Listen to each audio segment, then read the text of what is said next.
I'm Aaron Mate with the Gray Zone. In the Je aftermath suis of Aaron the Maté Trump pour The Grey Zone. in Suite au sommet Alaska, what is the Trump-Poutine en next Alaska, order of war quelle est la in prochaine Ukraine? étape pour la Joining guerre en me is Ukraine? someone with Eh first-hand bien, je insight reçois aujourd'hui on that quelqu'un qui a une conflict. connaissance directe de Benoît ce Paré conflit. is a former Benoît official in Paré the est un French ancien Defense responsable du Ministry here ministère from français de la Québec. Défense He's et de spent l'Union years européenne, on the et il ground a in passé plusieurs Ukraine années sur le as an terrain en observer Ukraine with en the tant OSCE, qu'observateur pour that's the l'OSCE. Organization for C'est Security and l'Organisation pour la Cooperation in sécurité et la Europe. He coopération en recounts that Europe. experience Il in his raconte new cette book expérience dans son called nouveau What I livre, Saw intitulé in Ce que j'ai vu en Ukraine, 2015 2015 à to 2022, 2022, journal d'un Diary observateur of an international. International Benoît Observer. Paré, merci de Benoît me Paré, rejoindre. thank you for Merci joining pour us. votre invitation. Bien, parlons de l'Ukraine. Okay, let's get to Ukraine. The standard picture from the period that you're there. L'image standard de cette période, celle où vous étiez sur place en Ukraine de 2015 à 2022, est qu'après la révolution de Maïdan, ou le coup d'État, selon la façon dont on l'interprète, en 2014, où le gouvernement Yanukovych a été renversé avec le soutien des États-Unis, une guerre civile a éclaté entre le nouveau gouvernement soutenu par les États-Unis à Kiev et les rebelles soutenus par la Russie à l'Est, qui se sont révoltés contre l'éviction de leur dirigeant élu, Yanukovych, et la répression qui a suivi contre leur culture russe ethnique dans l'Est du Donbass. Ici aux États-Unis, cette période est essentiellement décrite comme la Russie lançant une invasion de l'Ukraine en volant la Crimée, en annexant la Crimée et en soutenant les rebelles à l'Est. Vous étiez sur le terrain à cette époque. Selon vous, qu'est-ce qu'il est le plus important que les gens sachent? What do you think is most important for people to know? Eh bien, il y a tellement de choses que j'ai vues. C'est pour cela que j'ai écrit tout un livre à ce sujet. Mais, je veux dire, les choses étranges pour moi ont commencé dès le stage d'intégration. Ce serait trop long de tout mentionner. Mais c'est pour cela, comme je l'ai dit, que j'ai écrit le livre. Dès le stage d'intégration, j'ai eu le sentiment que notre propre organisation, l'OSCE, du moins certaines personnes au sein de l'organisation, était partiale. Le mandat stipulait que nous devions être neutres. Mais il y avait des personnes qui nous faisaient des briefings et qui, de toute évidence, n'étaient pas neutres dès les premiers jours. Et j'ai trouvé cela étrange. Ensuite, j'ai été déployé dans le Donbass. Dans le Donbass, la réalité que j'ai constatée assez rapidement, c'est que le côté ukrainien bombardait davantage, en général plus que le côté séparatiste, on peut le dire. Et même lorsque vous parliez à la population locale, même à ceux qui vivaient du côté contrôlé par le gouvernement, la majorité penchait du côté des séparatistes, ce qui n'était écrit nulle part à ma connaissance.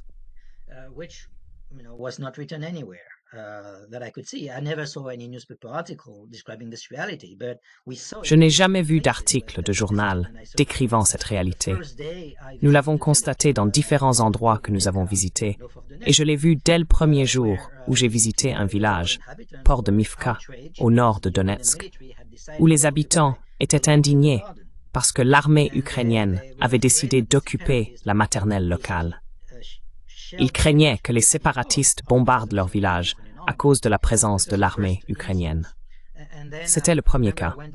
Je me souviens aussi être allé dans un autre village, près d'un endroit appelé Orlivka, au nord de Donetsk. Là, une réunion avait été organisée par les autorités d'Orlivka avec les villageois. À mon arrivée, j'ai été choqué par la rage que les gens manifestaient contre les forces armées ukrainiennes et non contre les séparatistes. C'était littéralement de la rage.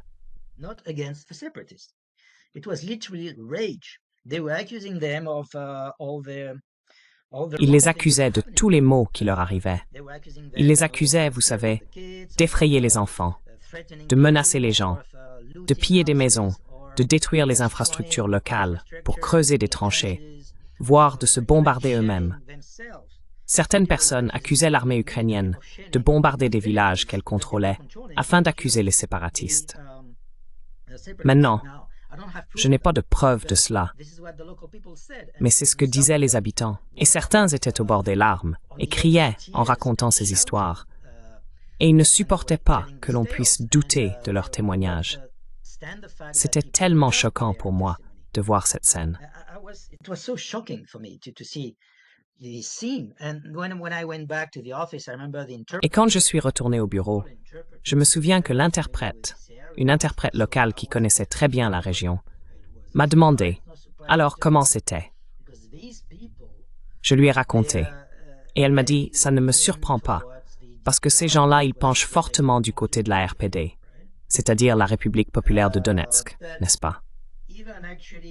Mais même cela, ce que j'ai pu voir de mes propres yeux, cela ne figurait pas dans les rapports sur de tels événements, car ce n'était pas considéré comme factuel par l'organisation pour laquelle je travaillais. C'était considéré comme, d'accord, des oui-dire. Les habitants font des accusations, mais nous ne pouvions pas confirmer l'accusation. Donc, c'est comme s'il n'existait pas, qu'il ne comptait pas.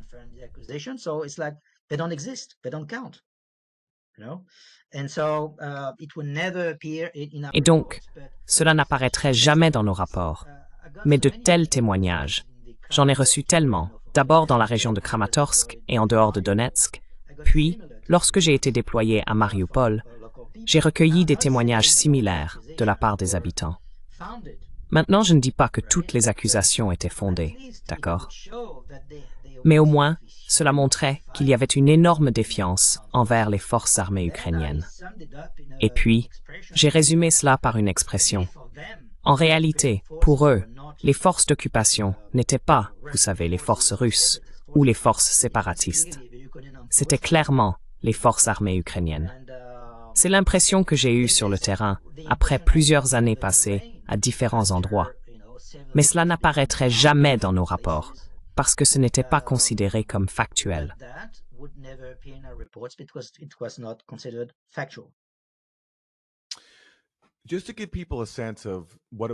Juste pour donner aux gens une idée de ce que c'était dans le Donbass, cette région de l'Est de l'Ukraine qui s'est rebellée contre le coup d'État de 2014. Voici un extrait rare de CNN, l'une des rares fois où, selon moi, les médias occidentaux ont réellement montré à leur public la réalité de ce qui se passait dans le Donbass et l'expérience des habitants qui vivaient sous les bombardements du gouvernement ukrainien, comme vous l'avez décrit. C'était donc CNN en 2014.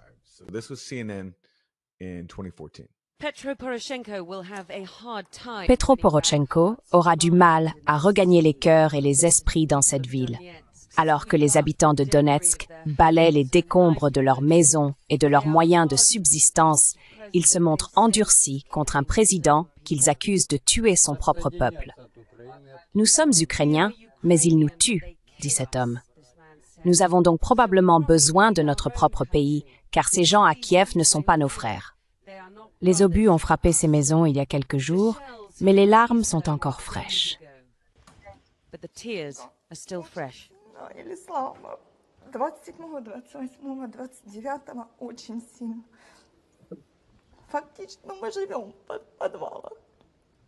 We live underground. It was so hard for 2 weeks, especially for 27, 28, 29th. But only today it's quiet. Sorry, I need to go. 2 personnes ont été tuées devant cet immeuble mercredi dernier. L'une d'elles était une femme de 50 ans, l'autre une femme de 34 ans. Son mari, qui refuse de nous parler, il dit être sous le choc, a réussi à descendre à la cave avec leur petit enfant, mais elle n'en a tout simplement pas eu le temps. Et cette histoire se répète encore et encore dans des dizaines d'immeubles avec des civils tués par les bombardements constants autour de Donetsk. L'hôpital des urgences de la ville est rempli de blessés civils, des éclats d'obus incrustés dans la chair et les os des jambes des vendeurs de marché, les membres brisés de retraités bien trop âgés pour courir.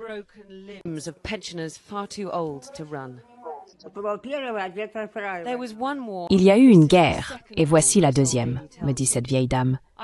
Je suis née en 1940, pendant la Seconde Guerre mondiale, et je mourrai probablement avant la fin de cette guerre. Valentina Popova, dans la salle voisine, a perdu une jambe et un bras à cause d'obus d'artillerie tirés sans distinction.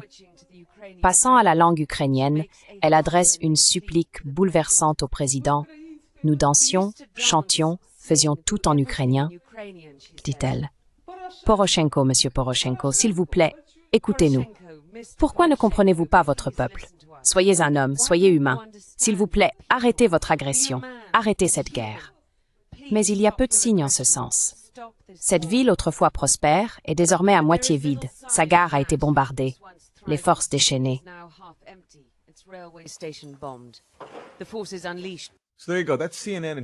Voilà, c'était CNN en 2014. Et si vous disiez aujourd'hui sur CNN ce qui a été dit dans cette vidéo, on vous accuserait de diffuser de la propagande russe. Mais cela donne un aperçu de la réalité de l'époque, et c'est un regard très rare venant d'un média occidental comme CNN. Benoît.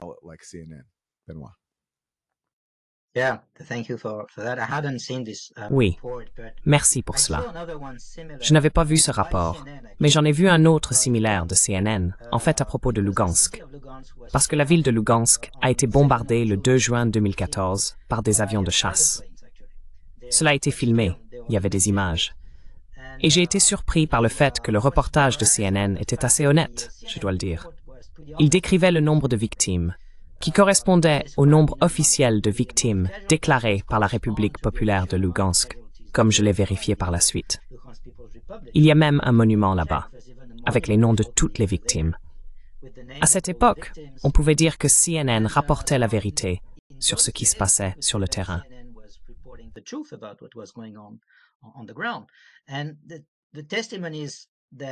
Et les témoignages que les gens ont donnés dans l'extrait, j'ai entendu des témoignages similaires moi-même lorsque j'ai été déployé à Orlivka, une ville au nord de Donetsk, qui faisait partie de la République populaire de Donetsk.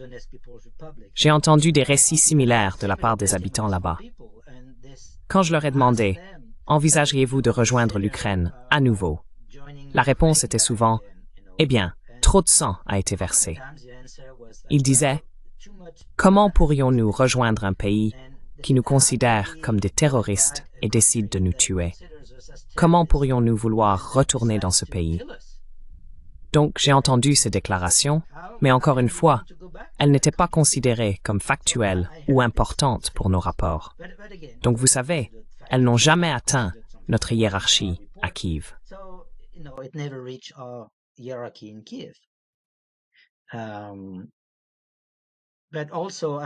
Mais aussi, au bout d'un moment, on se rend compte qu'il y avait certaines choses que les gens à Riyad ne voulaient de toute façon pas entendre, n'est-ce pas? Parce que les gens à Riyad ne voulaient pas l'entendre. Un jour, un collègue à moi m'a raconté une discussion qu'il avait eue avec un ambassadeur américain en visite à ce moment-là. À un moment donné, l'ambassadeur américain a dîné quelque part et leur a demandé « Avez-vous des violations des droits de l'homme à signaler ?»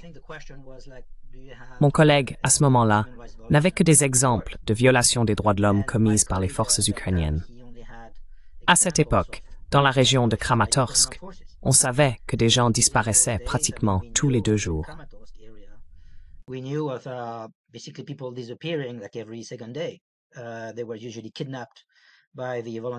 Ils étaient généralement enlevés par les bataillons de volontaires ou par le SBU.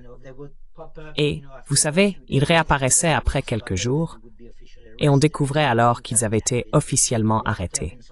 Entre-temps, ils avaient été enfermés dans une cave, battus, jusqu'à ce qu'ils signent des feuilles blanches. Et une fois qu'ils avaient signé la feuille blanche, ils étaient relâchés puis arrêtés officiellement. Et alors, on utilisait ces aveux signés, n'est-ce pas? C'est ce genre d'histoire que mes collègues recueillaient à l'époque. Donc, ils commençaient à évoquer cela. Et l'ambassadeur américain a dit « Eh bien, désolé, ça ne m'intéresse pas. Suivant. » Puis il a demandé à quelqu'un d'autre de parler. Et mon collègue était juste sans voix. Quoi? Il ne s'en soucie même pas. Donc, en gros, cela ne sert pas le récit officiel. Voilà, c'était la situation.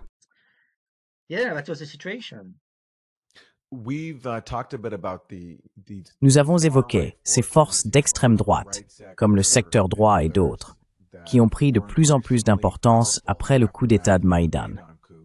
Le bataillon Azov, un groupe paramilitaire néo-nazi, était en première ligne dans le combat du gouvernement ukrainien contre les rebelles du Donbass. Qu'avez-vous observé concernant le rôle de ces forces néo-nazies ultranationalistes peu importe comment on les appelle, qui combattaient dans le Donbass.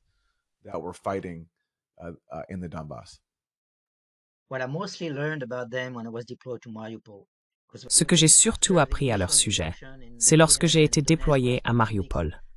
Après l'intégration initiale à Kiev, puis à Donetsk, où j'ai passé 2 semaines, j'ai passé 1 an à Kramatorsk, puis plus de 2 ans à Mariupol. Mariupol est la base principale d'Azov. C'est donc là que j'ai fini par apprendre beaucoup d'informations compromettantes sur Azov. Très rapidement, j'ai en fait pu découvrir l'intérieur d'une position tenue par le bataillon Azov à l'ouest de Shirokin. Shirokin était un village à l'est de Mariupol, où une bataille a duré plus d'1 an, de 2014 à 2015, et le bataillon Azov était la force de pointe des forces ukrainiennes à cet endroit.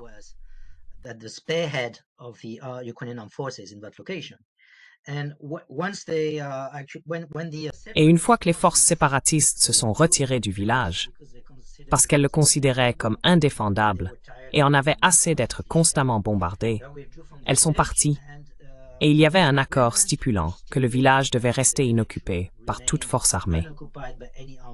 Mais Azov n'a pas respecté cet accord et a pris le contrôle du village. Une fois qu'ils ont pris le village, ils se sont en fait retirés des positions plus à l'ouest.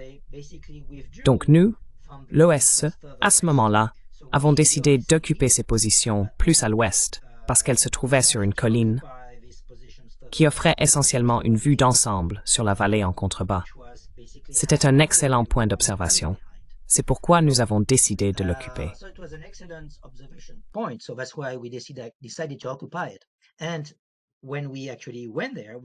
Et lorsque nous y sommes réellement allés, nous avons découvert que les bâtiments occupés par Azov étaient pratiquement couverts de croix gammées partout. J'en ai compté 5 ou 6, y compris un portrait dessiné d'Adolf Hitler dans une voiture. Je veux dire, il y a des photos dans mon livre, n'est-ce pas? Parce que je me suis dit, c'est incroyable. Et j'ai pris des photos pour documenter ces choses, pour m'assurer que personne ne dirait que j'inventais des trucs. De toute façon, tout le monde à la base de Mariupol était au courant de ces choses, parce que nous allions souvent à cette base. Et puis plus tard, j'ai découvert une autre ancienne petite base du bataillon Azov. À l'entrée, il restait un mur, et il y avait un énorme postérieur en plastique peint dessus, n'est-ce pas?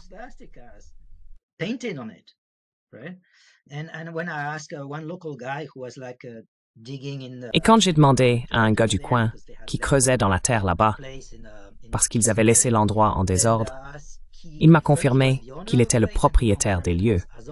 Et il a confirmé que c'était Azov qui était là juste avant. À cette époque, quand on faisait des recherches en ligne, on trouvait des vidéos de soldats d'Azov défilant avec des drapeaux nazis dans leur propre base. Dans l'une de ces vidéos, on voit clairement un type debout sur le balcon d'un bâtiment à 2 étages, et en dessous, un groupe de ses partisans, tous en uniforme, l'acclamant. Ce type agite carrément un énorme drapeau nazi. Le drapeau fait genre 2 mètres de large ou quelque chose comme ça. J'ai parfaitement reconnu le bâtiment où cela a été filmé, et ce bâtiment se trouvait dans un endroit occupé par Azov à Yurivka, un village à l'ouest de Mariupol.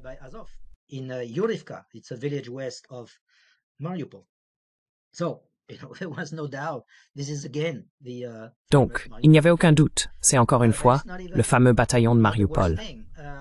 Mais ce n'est même pas le pire. Vous savez, notre base suivait aussi, enfin pas la base, mais la mission de l'OSE suivait, des procès liés au conflit, n'est-ce pas? Et ce phénomène a été totalement ignoré par les médias, même par les médias nationaux ukrainiens au moins. Et dans ces procès, il y avait 2 types de procès. Des procès contre des séparatistes présumés. En général, il s'agissait de personnes qui n'avaient pratiquement rien fait de grave. Vous savez, ils passaient juste des coups de fil, commentaient les mouvements des forces armées. Parfois peut-être dans l'idée de rapporter à quelqu'un du côté de la RPD les mouvements des forces ukrainiennes. Mais d'autres fois, cela semblait vraiment n'être qu'une conversation entre amis sur ce qui se passait dans le village.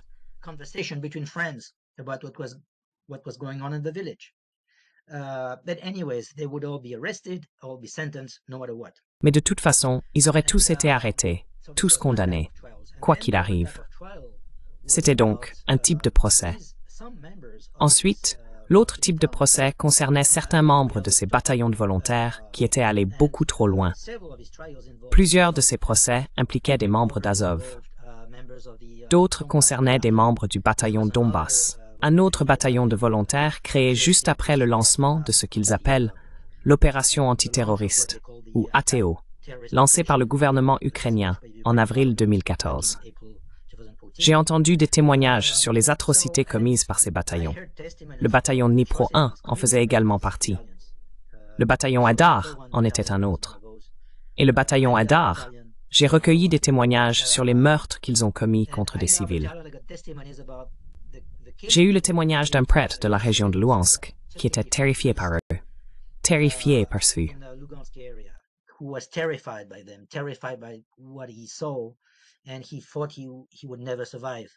Et il pensait qu'il ne survivrait jamais. Je veux dire, parmi toutes les personnes que j'ai interviewées dans ma vie, et j'en ai interviewé pas mal, c'était peut-être la personne la plus terrifiée à qui j'ai jamais parlé, ce prêtre. Et un prêtre est censé être un homme de Dieu, quelqu'un qui doit au moins projeter un minimum d'assurance afin de rassurer les personnes qui viennent le voir pour des conseils ou du réconfort. Et cet homme, qui est censé conseiller et guider les autres, était lui-même terrifié. Cela m'a vraiment frappé.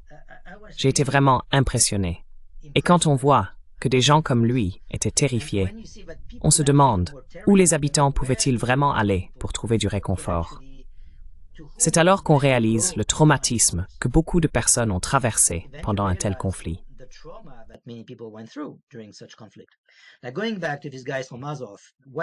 Maintenant, pour revenir à ces gars d'Azov, ce que nous avons découvert lors de certains procès, et encore une fois, certains faits ont été documentés devant le tribunal, tandis que d'autres histoires ont été évoquées dans les médias locaux de la région de Mariupol.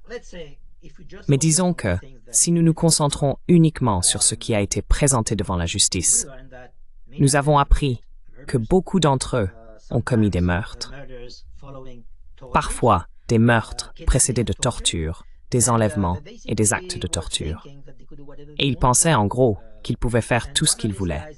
L'un de ces hommes, accusés de torture et de meurtre, faisait partie d'un petit groupe au sein du bataillon Azov, qui s'appelait, si je me souviens bien, les SS Bars.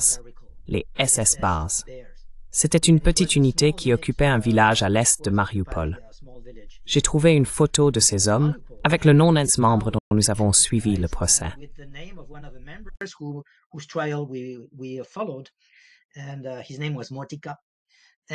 Et son nom était Mortika.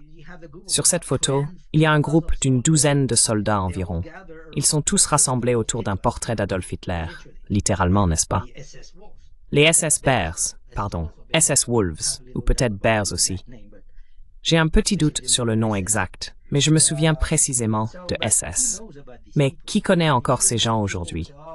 Il y a même des personnes qui disent « Oh, ce n'est que de la propagande russe » ou « Ce n'est pas représentatif », peu importe.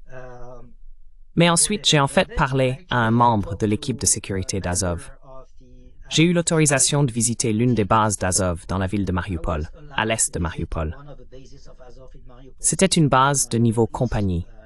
Et l'officier de sécurité, avant même que je ne pose la question, m'a dit « Eh bien, vous savez, si vous nous demandez, nous avons encore des nazis ici. » Et c'était en 2018, lors de ma visite.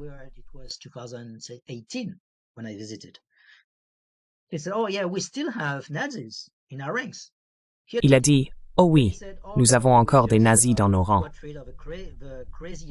Il l'a admis. Mais il a ajouté « Oh, vous savez, on s'est juste débarrassé des plus fous et on a demandé aux autres d'être plus discrets. » Voilà, c'est tout, non? Et encore une fois, c'est un témoignage direct d'un gars d'Azov. Donc vous voyez, j'avais aucun doute que ce type était toujours là, mais bon, il devait juste être plus discret. Aussi, à partir de 2015, il y a eu une loi votée par le Parlement ukrainien, que j'ai mentionnée dans mon livre. En gros, c'était une loi qui visait principalement à interdire les symboles du communisme. Alors, partout en Ukraine, ils ont commencé à démonter les statues de Lénine. Ils ont même changé le nom de chaque village, de chaque rue qui était liée à l'histoire de l'URSS. Ils ont tout changé. They changed everything, but also within the same. Mais aussi, dans la même loi, ils ont en fait rédigé un article stipulant que le symbolisme du nazisme serait également interdit. Peut-être l'ont-ils fait parce que les gouvernements occidentaux leur ont conseillé de le faire, puisque le fait qu'Azov arborait des symboles nazis était déjà bien connu en 2015. J'imagine donc que les puissances occidentales qui soutenaient les nouvelles autorités leur ont probablement conseillé « S'il vous plaît, retirez ces symboles nazis, car cela ne nous aide pas à vendre le récit des combattants de la liberté ukrainiens défendant la démocratie contre les barbares russes. » Quoi qu'il en soit, la quantité de symboles nazis que l'on pouvait voir a diminué. On n'en voyait plus autant qu'avant.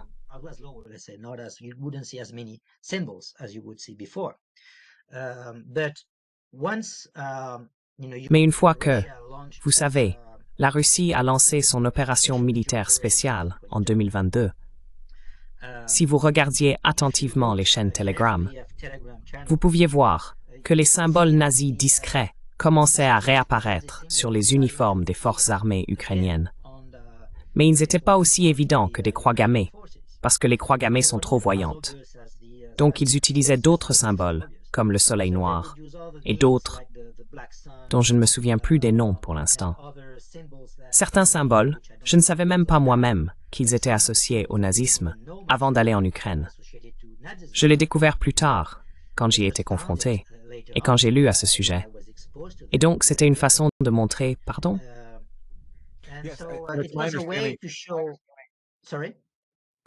Et il me semble également qu'ils ont renommé des rues d'après des collaborateurs nazis.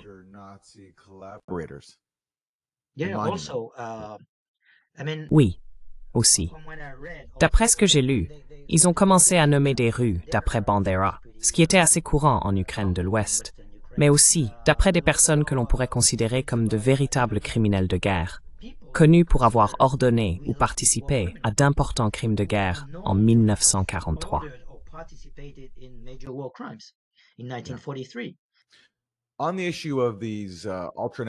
Sur la question de ces bataillons néo-nazis ultranationalistes, il me semble que l'une des raisons pour lesquelles le gouvernement ukrainien s'est autant appuyé sur eux, en plus du fait qu'ils ont joué un rôle très important lors du coup d'État de Maïdan en 2014, c'est qu'il y a eu en réalité de nombreuses désertions au sein de l'armée ukrainienne, des personnes qui ne voulaient pas combattre la population du Donbass.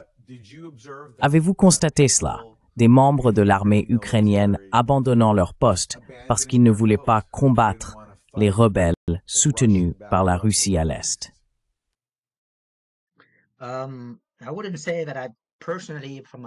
Je ne dirais pas que, personnellement, d'après mon expérience directe, j'ai réellement rencontré des cas où l'on pouvait clairement distinguer deux types de soldats différents. Il y avait les vrais soldats nationalistes, pour qui, vous savez, il n'était pas question de négocier la paix. Ils étaient essentiellement prêts à se battre jusqu'à la mort, quoi qu'il arrive. Et le problème, c'est que ces personnes sont actuellement au pouvoir en Ukraine. Ensuite, il y a les membres de l'armée régulière. J'ai entendu des histoires sur l'état de l'armée ukrainienne au début, en 2014. Et on m'a dit que certains soldats n'étaient pas très motivés à se battre. En fait, beaucoup d'entre eux ont même rejoint les séparatistes.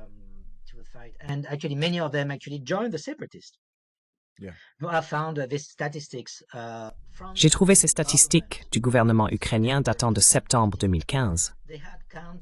Ils avaient compté 8000 membres de la police et de l'armée qui avaient effectivement rejoint les forces séparatistes dans le Donbass. 8000. Donc, vous voyez, ce n'est pas un petit nombre. J'en ai rencontré au moins un. Au moins un.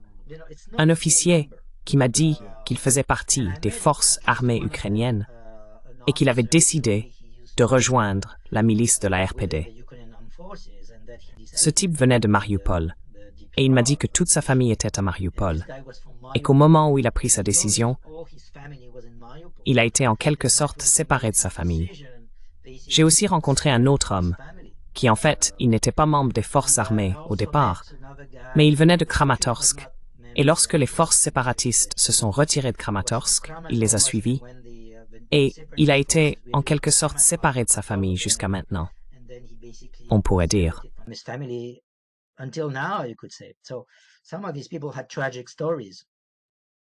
Certaines de ces personnes avaient des histoires tragiques, car, à cause de la guerre, elles ont dû choisir entre l'idéal d'un avenir pour le pays et une vie de famille heureuse, et beaucoup d'entre elles ont dû sacrifier cela. Ce que j'ai également découvert lorsque j'étais à Mariupol, et je ne parle pas des militaires, mais de la police, était très intéressant. Beaucoup de personnes à qui j'ai parlé m'ont dit qu'il s'était passé quelque chose d'étrange dans le Donbass en 2014. Par exemple, à Kramatorsk et à Sloviansk, il y avait un petit groupe de 15 hommes, une unité de commando dirigée par ce Russe, Igor Strelkov. En fait, avec un commando de 15 personnes, il a pris le contrôle de la municipalité de Sloviansk et de celle de Kramatorsk, qui comptent ensemble peut-être 300 000 et 50 000, soit 350 000 habitants, n'est-ce pas?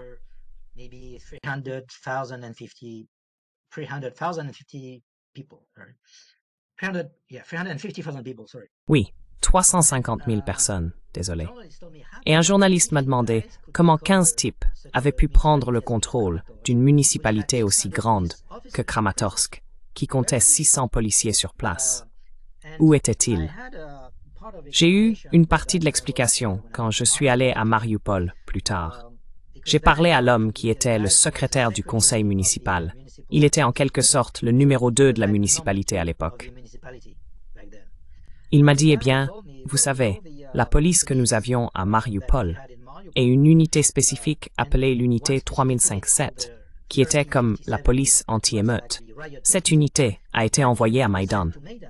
Parce que pendant les 2 ou 3 mois où les manifestations se déroulaient à Maïdan, ils faisaient venir des unités de police anti-émeute de tout le pays pour se relayer sur la place, car c'était assez difficile pour eux, vous savez.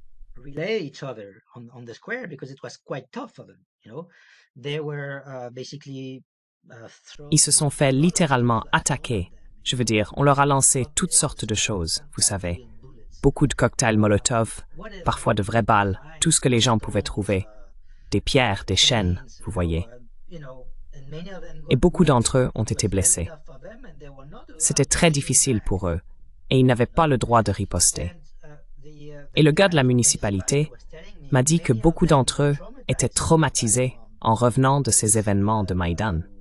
Puis il a ajouté qu'ils étaient encore plus traumatisés lorsqu'ils ont vu qu'à un moment donné, tout a dégénéré, qu'il y avait du chaos et de la confusion.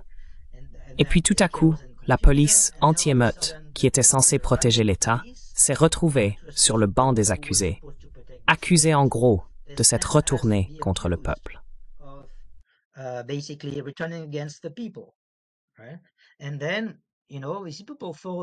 Et puis vous voyez, les gens pensaient, d'accord, nous faisions simplement notre devoir, nous suivions les ordres, et tout à coup, pour avoir fait exactement cela, nous pouvions nous retrouver les mains attachées dans le dos, obligés de nous agenouiller sur une scène devant des milliers de personnes qui nous cracheraient dessus et nous insulteraient pour avoir trahi le peuple ukrainien.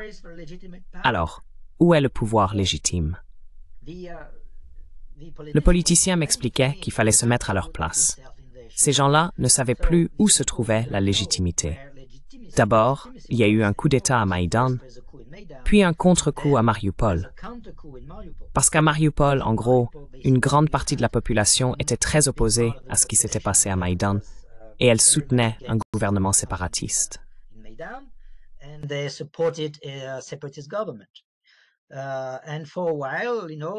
Et pendant un certain temps, vous savez, il n'était pas clair qui contrôlait la ville. Je veux dire, l'équipe municipale essayait essentiellement d'apaiser tous les camps, sans trop s'impliquer. Et la police faisait de même. La police locale ne prenait pas vraiment parti. Vous voyez, c'est ainsi qu'on m'a expliqué pourquoi ils ne prenaient pas parti. Mais ensuite, pour les nationalistes, le fait que la police locale ne choisisse pas de camp était la preuve de leur trahison. Parce que pour les nationalistes, les gens d'Azov, il n'y avait pas de neutralité possible. Il fallait être du côté du nouveau gouvernement. being on the side of a new government. If you Right. were not clearly on the side of the government, Si vous n'étiez pas clairement du côté du gouvernement, so vous étiez un traître, pretty n'est-ce pas? quickly also the Assez rapidement, les nationalistes d'Azov se sont également retournés contre les dirigeants de la police locale. and the leader of the local Et le chef de la police locale, It's a long story what happened in eh bien, Mariupol. c'est une longue histoire, ce qui s'est passé à Mariupol. Very interesting to understand J'en parle longuement dans mon livre parce qu'il est très intéressant de comprendre les dynamiques qui ont suivi les événements du Maïdan power games et les jeux de pouvoir qui se sont déroulés dans une ville où de nombreux acteurs ne savaient pas vraiment comment se positionner. how to position themselves. Il est très intéressant de comprendre de l'intérieur les dynamiques d'un tel mouvement. The inside the dynamic. Mais au final, après un événement violent majeur le 9 mai à Mariupol, After où le a commissariat de major police a event été on attaqué. 9th of May in Mariupol, well, the police station was attacked. David Plila, 2014. It was 9th of May 2014, yeah. Yeah. The police C'était le 9 mai station was 2014. attacked, Oui. and then the crowd Le commissariat de police a été attaqué, was a lot of puis la foule confusion. s'est impliquée, It was et il y a eu beaucoup de confusion, who attacked the car il n'était pas clair à ce moment-là qui avait attaqué le commissariat. tend to side with La population locale avait tendance à soutenir la police locale parce qu'elle la considérait comme étant de son côté. the armed forces Mais ensuite, ce sont les forces armées, y compris Azov et la garde nationale, qui sont intervenues. Et les gens ont pensé qu'elles intervenaient essentiellement pour se retourner contre la police locale. basically turned against Mais la réalité est un peu plus compliquée que cela. that Et quand on creuse un peu, on se rend compte que la police locale elle-même était divisée. dig into it, you realize Voilà. that the local police itself was divided. Right. And they had a new boss who had been designated. Et ils avaient un nouveau chef qui avait été désigné depuis Kiev. Après avoir essentiellement renvoyé 2 chefs de la police locale à Mariupol, le nouveau gouvernement a décidé qu'il leur fallait leur propre homme à Mariupol pour reprendre le contrôle. Ils ont donc effectivement trouvé cet homme qui n'était pas originaire du Donbass, et cet homme s'est rapidement retrouvé en conflit direct avec ses subordonnés. Cela a abouti à cette attaque contre le commissariat de police, pardon, pas le bureau de vote, le commissariat de police. Mon interprétation de l'événement est que très probablement, les séparatistes voulaient se débarrasser du nouveau chef de la police et, si possible, de tous les chefs des bataillons gouvernementaux qui avaient été déployés autour de la ville. Government battalions that had deployed around the city and that were convoked that day by the new head of police. Et ce jour-là, ils ont été convoqués par le nouveau chef de la police. Mais d'une manière ou d'une autre, cette tentative de prise de contrôle du bâtiment de la police a échoué. Le bâtiment a été incendié. Ensuite, il y a eu de la confusion et du chaos. Mais au moins, l'objectif atteint par les séparatistes était que les bataillons qui étaient essentiellement du côté du gouvernement ne pouvaient pas interférer dans le référendum qui a eu lieu 2 jours plus tard. Je pense que ce qui était vraiment important, c'est que le 11 mai 2014, il y a eu ce référendum à l'échelle du Donbass organisé par les séparatistes pour l'indépendance, n'est-ce pas? For independence, right? Yeah. And I think the head of police Et je pense que le chef de la police désigné par Kiev avait essayé d'organiser un système pour empêcher ce référendum d'avoir lieu. Mais l'attaque contre le commissariat de police a empêché cela. Et ensuite, tous les bataillons favorables au gouvernement n'ont pas osé intervenir, car il y avait une sorte de rébellion de la population contre eux, quand on regarde les images de ce qui s'est passé ce jour-là. Il était assez clair que la population locale s'est rangée du côté des séparatistes ce jour-là. Les vidéos disponibles en ligne de ces événements sont assez remarquables. À un moment donné, on voit des types qui se tiennent seuls dans la rue face à une colonne de véhicules blindés.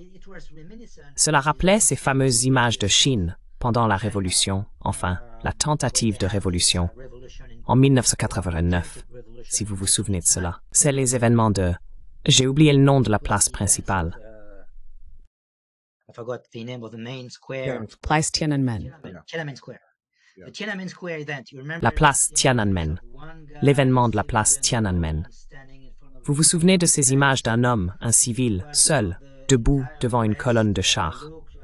Donc pour tout l'Occident, cela ressemblait au courage du civil isolé face à la puissance d'un État totalitaire, l'homme qui tient tête à un État totalitaire. Et il y a des images de ce qui s'est passé à Mariupol. Ils se souviennent de ces images-là. Mais celles-ci n'ont pas fait le tour du monde, comme les images de Tiananmen. They didn't go around the world like the images of Tiananmen. They were kept Well, hidden. and this gets to my next question. Eh bien, cela m'amène à ma prochaine question. Le récit que nous avons ici en Occident est que le soulèvement du Donbass, les rebelles, c'était entièrement russe, que c'était une invasion russe, que ce n'était pas un soulèvement populaire spontané. Et il y avait des responsables militaires russes qui étaient intégrés à la rébellion. Donc on peut s'appuyer là-dessus comme preuve que tout est contrôlé depuis Moscou. Ayant été sur le terrain, quelle est votre compréhension de la nature, du caractère spontané du soulèvement du Donbass et de l'ampleur du contrôle russe sur celui-ci? Well, it is true that there were some Russians involved. Eh bien, il est vrai qu'il y avait certains Russes impliqués dans les événements. J'en ai mentionné un, Igor Strelkov, n'est-ce pas? Mais lui-même affirme qu'il n'a pas été envoyé par le gouvernement russe. Il dit avoir été envoyé par le président de la Crimée. Et son parrain, pour ainsi dire, est en réalité un homme d'affaires géorgien qui est monarchiste. Et ce même homme d'affaires aurait également joué un rôle déterminant dans la promotion d'un autre Russe dans le Donbass. Cet autre Russe, dont je ne me souviens plus du nom pour l'instant, a été à un moment donné nommé Premier ministre de la République populaire de Donetsk à partir du 14 mai 2014, si je me souviens bien.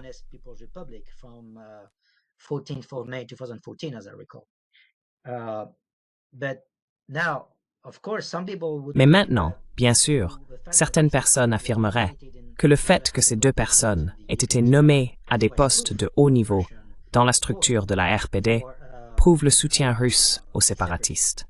En effet, on ne peut pas contester les faits, et ces personnes occupaient effectivement des postes de pouvoir. À quel point, à quel degré de contrôle direct le gouvernement russe exerçait-il sur eux, je n'en suis pas totalement certain. Il est certain que l'on peut affirmer qu'ils étaient en contact avec cet homme d'affaires russe. Cet homme d'affaires russe a-t-il également été utilisé par les autorités russes pour mettre en œuvre leurs plans? Peut-être bien.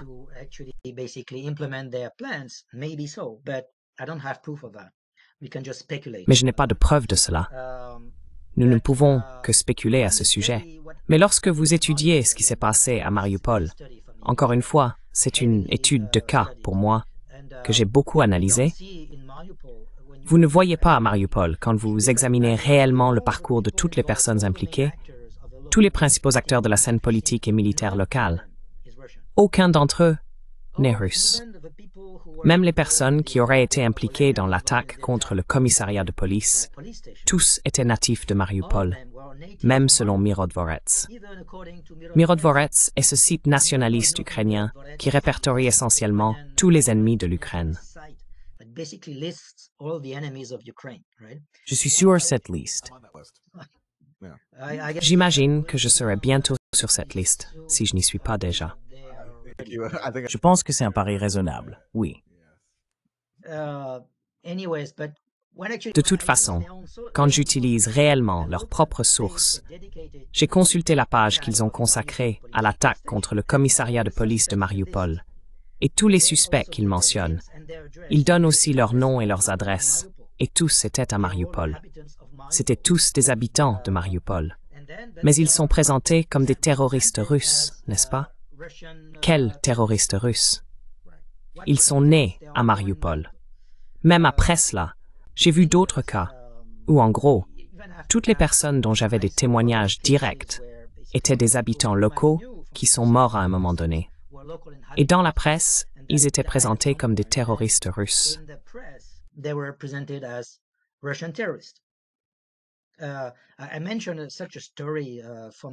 J'ai évoqué une histoire provenant d'un village que je visitais près de Kramatorsk.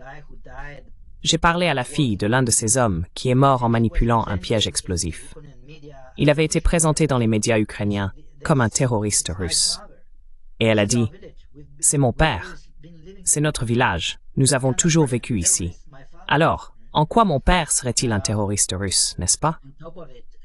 En plus de cela, au cours de cet entretien, elle a affirmé que cette information provenait d'un rapport de l'OSCE, ce qui était un autre mensonge complet, car l'organisation ne dirait jamais une telle chose pour diverses raisons. C'est donc aussi un exemple de manipulation médiatique à cette époque, et c'était partout où l'on regardait. Compris. Got it. Let's get to the Minsk Accords. You come in Passons aux accords de Minsk. Vous arrivez à peu près au moment du deuxième accord de Minsk, en février 2015. Il s'agit de l'accord entre Kiev, le gouvernement ukrainien, et les rebelles soutenus par la Russie à l'Est, visant à mettre fin à la guerre. Il y a une série d'étapes. Cela s'appelle le paquet de mesures. Il y a encore beaucoup de débats sur la responsabilité de l'échec de Minsk. Cet accord a été signé en février 2015 et il est évident que Minsk a échoué puisque nous avons eu une invasion russe en février 2022.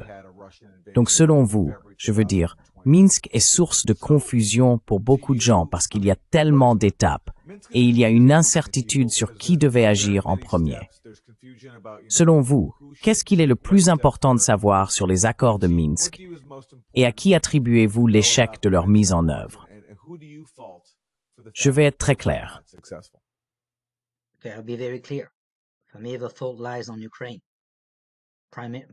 Pour moi, la faute incombe à l'Ukraine, principalement et de loin. Les accords de Minsk, car il y a plusieurs accords, ont commencé le 5 septembre 2014. Ensuite, un autre protocole a été signé le 19 septembre. Puis il y a eu ce que l'on appelle Minsk II, signé le 12 février 2015. C'est l'accord le plus précis de tous. Il comporte 13 points. Or, ces 13 points sont assez clairs sur certains aspects. Il était très clair que les articles relatifs au règlement politique du conflit relevaient entièrement de l'Ukraine. Et si l'on ne résout pas la question politique, qui est à la racine du conflit, alors on ne peut rien résoudre, n'est-ce pas?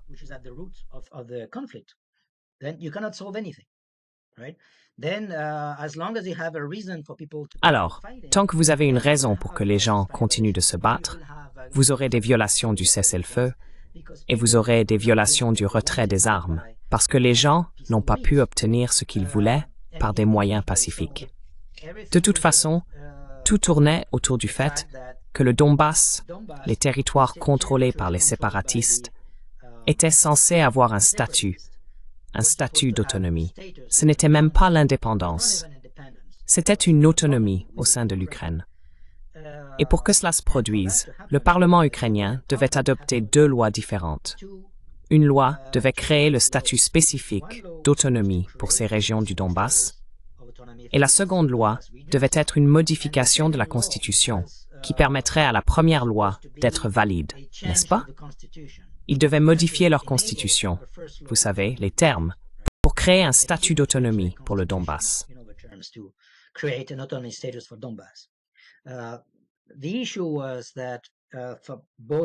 Le problème était que, pour ces deux lois, la majorité requise au Parlement différait. Si l'on voulait adopter uniquement la loi sur l'autonomie du Donbass, il suffisait d'une majorité simple, 50% plus une voix, pour qu'elle soit adoptée. Mais lorsqu'il s'agissait de modifier la Constitution, il fallait une majorité des 2/3, donc un seuil d'adoption plus élevé. Or, le jour où le Parlement ukrainien devait voter sur ce texte, c'est-à-dire le 31 août 2015, et l'ensemble de l'accord de Minsk devait être achevé avant le 31 décembre 2015, il y avait donc un calendrier. Que s'est-il passé ce jour-là? Autour du Parlement, une foule massive de dizaines de milliers de manifestants nationalistes, farouchement opposés à toute concession aux séparatistes, s'était rassemblée. Un cordon de police encerclait le Parlement. Je me souviens avoir vu des images de tout cela à l'époque.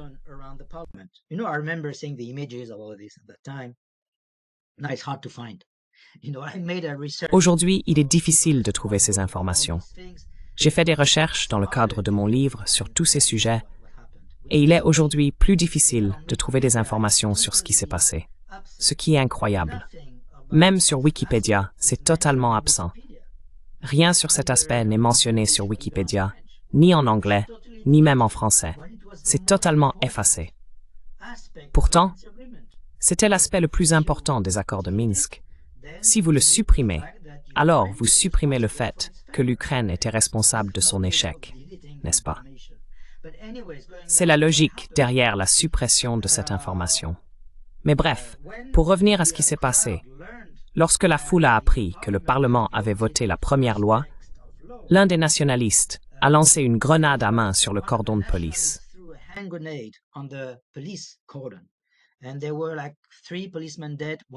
Il y a eu 3 policiers tués, un journaliste tué, 4 morts au total et des dizaines de blessés. C'était un événement majeur. 3 partis politiques ukrainiens différents étaient représentés au Parlement. L'un d'eux était le parti de Yulia Tymoshenko. Ils ont tous déclaré qu'ils ne voteraient jamais pour une modification de la Constitution permettant un statut autonome pour le Donbass. À partir de ce moment-là, j'ai compris que l'accord de Minsk était mort, n'est-ce pas? C'est assez clair, car c'est la racine de tout, si vous ne résolvez pas la cause profonde du problème. Donc, la seule façon d'espérer que l'accord de Minsk soit appliqué, c'était qu'il y ait un changement de majorité au Parlement.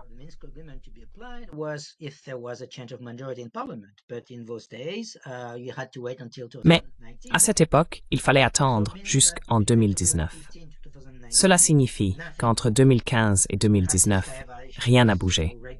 Il y avait régulièrement des violations du cessez-le-feu, et les autorités ukrainiennes accusaient régulièrement les séparatistes d'être responsables de ces violations.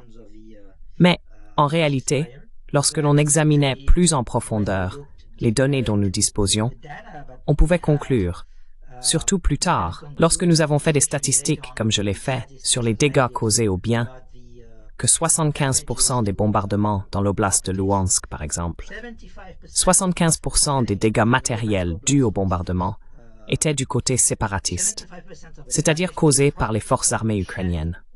75%.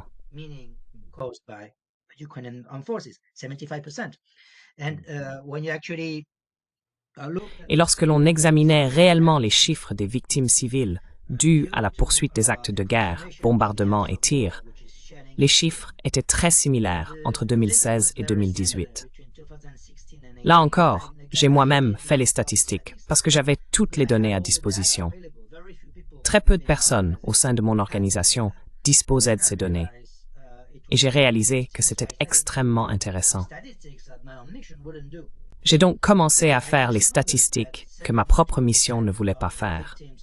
J'ai découvert que 72% des victimes de bombardements et de tirs se trouvaient du côté séparatiste, c'est-à-dire causés par les forces armées ukrainiennes.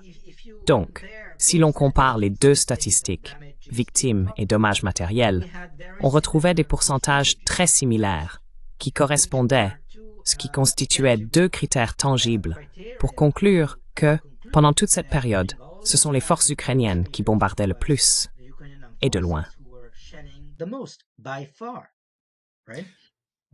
Ces données que vous avez collectées ont-elles jamais été rendues publiques par l'OSCE? Aviez-vous le droit de les divulguer? Seule une petite partie en est sortie, parce qu'en 2016, des personnes de notre organisation ont décidé de procéder à une vérification systématique de toutes les allégations de victimes civiles du conflit, mais en commençant à partir du 1er janvier 2016. Nous n'avions pas effectué cette vérification pour les années précédentes. Quoi qu'il en soit, à partir de ce moment-là, nous avons commencé à le faire. Puis, une fois l'année 2016 terminée, mes collègues du siège ont rassemblé toutes les données que nous avions collectées sur le terrain. J'en faisais partie, et ils ont rédigé un rapport. C'était un rapport assez long, et ils ont essayé d'analyser les données sous différents angles. L'information la plus intéressante se trouvait à la page 7, si je me souviens bien, dans ce document.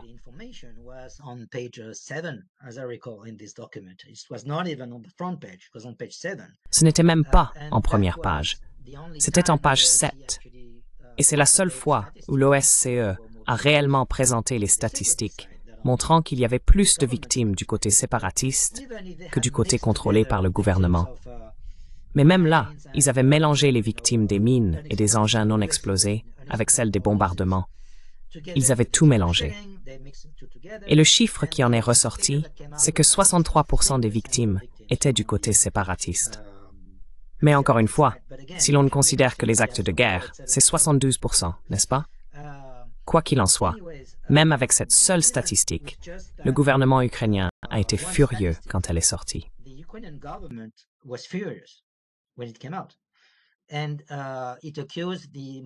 Et elle a accusé l'organisation, l'OSCE, d'avoir en gros été induite en erreur par des observateurs russes qui auraient soi-disant falsifié les données, ce qui était une affirmation ridicule.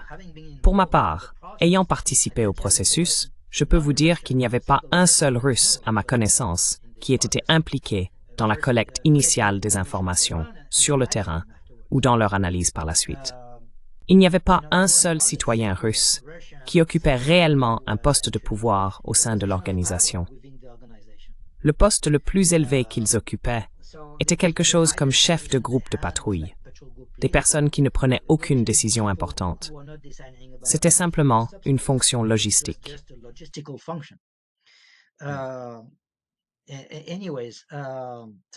De toute façon, l'accusation était ridicule. Et je savais parfaitement que les données que nous avions étaient fiables parce que nous devions vérifier chaque allégation auprès de 3 sources différentes. Une source médicale, une source officielle et la victime ou une source familiale, n'est-ce pas? Et si l'une de ces 3 sources manquait, on considérait que le cas n'était pas confirmé. Nous ne l'incluions même pas dans nos statistiques. Et je peux vous dire qu'il y a eu de nombreux cas car j'ai continué ce travail jusqu'à mon départ de l'organisation. Il y a eu de nombreux cas dans la région de Louhansk, pour lesquels nous n'avions que 2 sources, mais il nous manquait une 3e pour diverses raisons.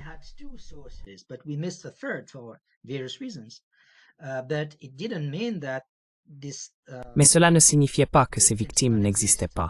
Elles existaient bel et bien. Mais parce que ce processus était si rigoureux, nous avons fini par éliminer des statistiques, même des victimes, qui, à mon avis, étaient parfaitement légitimes. Donc, c'était la seule fois où nous avons publié des statistiques. Et puis, parce que le gouvernement ukrainien a protesté, notre chef de mission, qui était un ambassadeur turc, a décidé, d'accord, à partir de maintenant, nous ne publierons plus de statistiques montrant la composition régionale d'origine ou une répartition des victimes du conflit. Nous annoncerons simplement des chiffres globaux pour l'ensemble du Donbass, pour les 2 camps mélangés, d'accord? Oui, oui. Donc vous annonceriez simplement un chiffre global. Et ensuite, la mission, si ce chiffre global baissait ou augmentait, dirait « Oh, c'est une bonne chose que ce chiffre ait baissé » ou « C'est une mauvaise chose, le chiffre a augmenté », n'est-ce pas? Mais notre mission a refusé d'aller plus loin dans les détails pour que les gens puissent comprendre qui était réellement responsable de la majorité de ces victimes. En refusant d'énoncer ce fait éminemment important, nous étions en réalité complices d'un mensonge par omission envers le monde entier. Nous avons menti par omission au peuple ukrainien. Et ils étaient les premiers à avoir le droit de connaître la vérité. Car comment pourraient-ils alors voter en conséquence pour les bonnes personnes, les bons partis, s'ils ne savent pas ce qui se passe réellement sur le terrain? Et non seulement ils ne savaient pas, mais selon leurs propres partis politiques et journaux, ils étaient convaincus que toutes les victimes étaient causées par les séparatistes du côté russe. C'est ce qu'on leur disait chaque jour. Oui, et c'est ce qu'on nous a dit ici. Et nous avions les moyens de contrer la propagande, et nous ne les avons en réalité pas utilisés.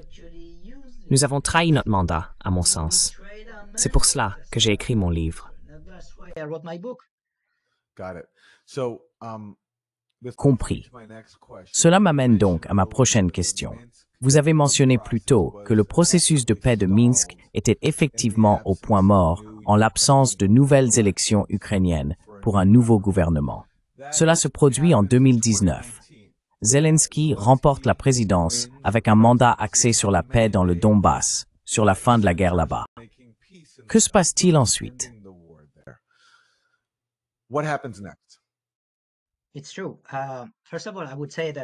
C'est vrai. Tout d'abord, je dirais que je me souviens avoir regardé le discours d'investiture de Zelensky avec une traduction, ce qui m'a permis d'observer son langage corporel en même temps. Et il m'a semblé sincère. Mais il faut se rappeler qu'il est aussi acteur, n'est-ce pas? Mais à ce moment-là, j'étais prêt à le croire. Je me disais que peut-être ce qu'un politicien ordinaire ne pouvait pas faire, un acteur pourrait peut-être le faire. Qui sait? Donc, j'avais envie de croire qu'il pouvait vraiment changer quelque chose. Mais ensuite, comme je l'ai déjà mentionné, je savais très bien qu'il lui fallait aussi la bonne majorité au Parlement.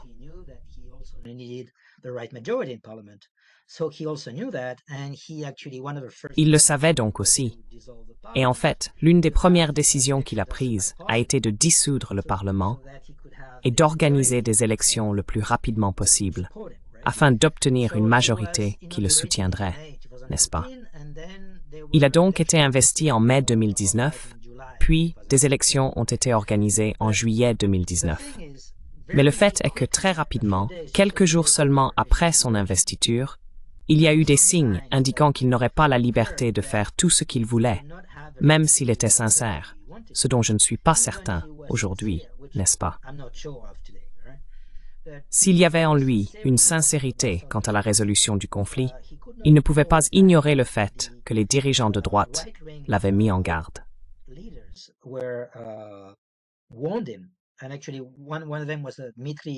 Et en fait, l'un d'eux était Dmitri Yarosh. Yarosh était le fondateur du secteur droit, vous savez, ce mouvement d'extrême droite violent. Donc lors d'une interview avec la presse, il a essentiellement averti Zelensky que s'il appliquait jamais les accords de Minsk, il finirait pendu au milieu de Kiev, n'est-ce pas? Il n'a pas précisé qui le ferait. Donc ce n'était pas une menace de mort directe de sa part, mais il a dit que c'est ce qui arriverait. Et je me souviens avoir parlé à un diplomate français à cette époque, et il était d'accord avec l'idée que si Zelensky appliquait réellement les accords de Minsk, il finirait comme Yitzhak Rabin, vous savez, en Israël.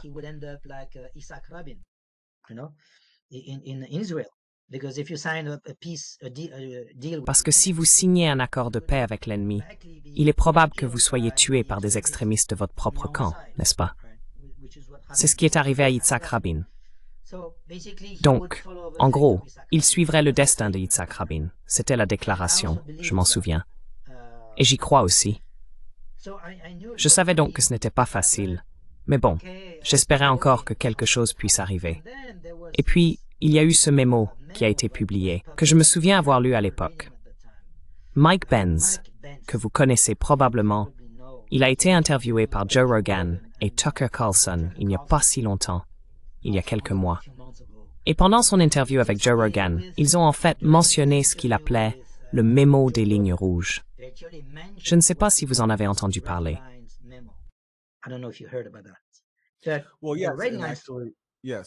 Eh bien, oui.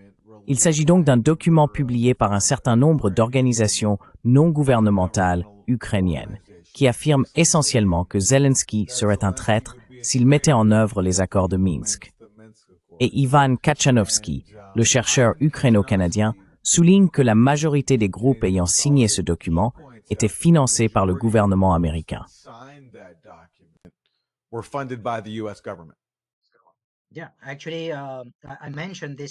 Oui, en fait, j'en ai parlé dans mon livre parce que lorsque j'ai entendu Mike Benz en parler, ça m'a rappelé quelque chose. Ah, je me souviens avoir lu à ce sujet. Mais à l'époque, je ne l'avais pas pris au sérieux parce que je pensais que ce n'était qu'une ONG qui l'avait publié. D'accord, c'est une ONG d'extrême droite. Mais en réalité, Mike Benz a dit « Non, non, non, regarde qui est derrière tout ça. » D'abord, c'est en fait un collectif de 70 ONG différentes. Mais quand on regarde leur financement, et j'ai d'ailleurs vérifié après coup, si je me souviens bien, c'était quelque chose comme le Centre des médias ukrainiens. Je paraphrase le nom de cette ONG qui a publié la note. Centre des médias ukrainiens ou Centre de crise des médias ukrainiens.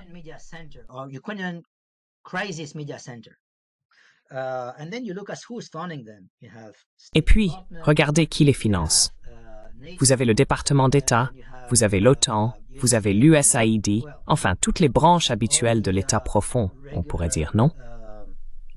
Donc, d'accord. Et comme le dit Mike Benz, en gros, le mémo de la ligne rouge, c'était comme si l'État profond américain dictait à Zelensky les lignes rouges de l'État profond américain, de l'administration américaine, qu'il ne pouvait pas franchir.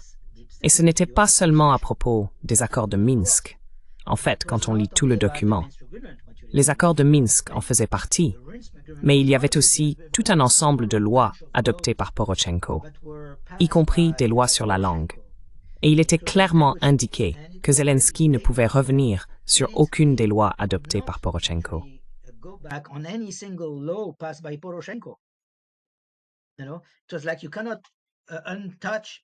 C'était comme si on ne pouvait toucher à rien de ce qui avait été fait sous l'administration Poroshenko, à moins que cela ne soit approuvé par les soutiens occidentaux de l'Ukraine.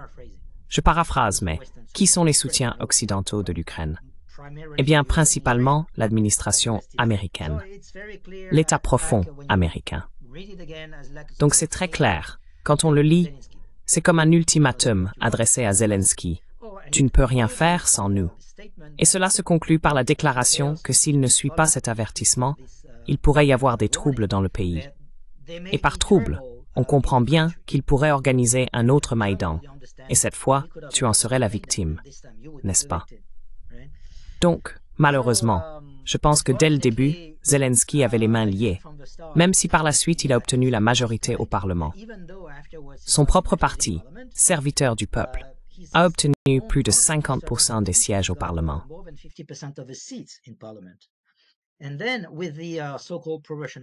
Et puis, avec le soi-disant parti pro-russe, qui était en faveur des accords de Minsk, le parti d'opposition dirigé à l'époque par Medvedchuk, ces deux partis réunis pouvaient en réalité atteindre la majorité des 2/3 requises pour modifier la Constitution.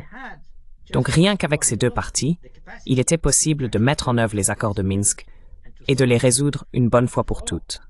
Mais il n'y a jamais eu de vote. Et ensuite, que s'est-il passé? En gros, à un moment donné, il y a eu une réunion au niveau du format Normandie. Vous savez, le format Normandie, c'était ce format réunissant le président français, la chancelière allemande, le président russe et le président ukrainien. C'était un format qui faisait office, pour ainsi dire, de parrain des accords de Minsk. Et ils se sont réunis en décembre 2014 au niveau des chefs d'État et de gouvernement. Décembre 2019 à Paris, oui. Désolé, 2019. Décembre 2019, le 5 décembre, si je me souviens bien. Oui, Oui, 2019, bien sûr. Oups, encore ma lampe. Et ce qu'ils ont réellement dit, en fait, ce que Zelensky a dit après ces discussions, il a essentiellement avancé cet argument absurde, qui était déjà celui que Poroshenko avait présenté vers la fin de son mandat. L'argument était que la chronologie des événements prévus dans les accords de Minsk devait être modifiée. Et qu'entendait-il par là? Vous savez, la dernière étape des mesures politiques qui devaient être prises dans le cadre des accords de Minsk était que l'Ukraine reprenne le contrôle de la frontière avec la Russie. Et pourquoi était-ce la dernière étape du plan? Parce que si vous vous mettiez à la place d'un séparatiste, vous pouviez comprendre que fondamentalement, la bouée de sauvetage, c'était la Russie.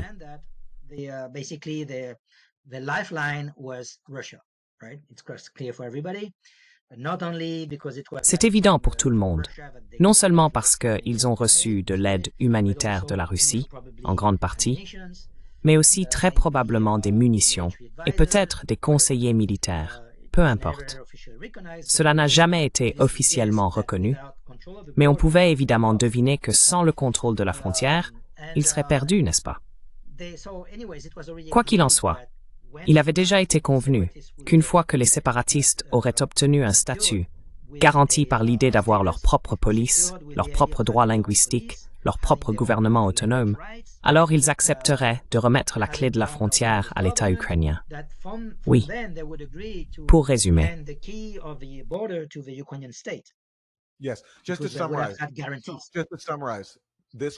Pour résumer, c'était le levier des rebelles pour s'assurer que leurs droits d'autonomie, tels qu'inscrits dans les accords de Minsk, puissent être respectés.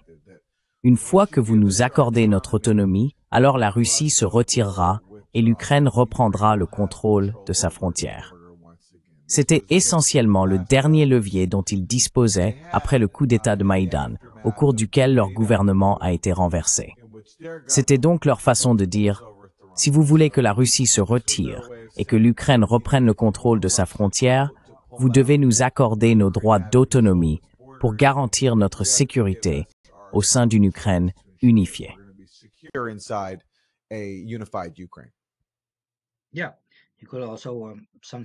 Oui, on pourrait aussi résumer les choses ainsi. Il y avait un autre aspect important, l'amnistie. Il y avait un plan d'amnistie dans l'accord de Minsk.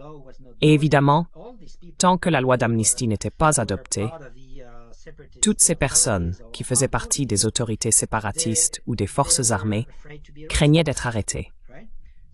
Donc, avant d'accepter réellement que l'État ukrainien reprenne le contrôle de la frontière, ils voulaient des garanties qu'ils ne seraient pas arrêtés. C'est logique, si on se met à leur place.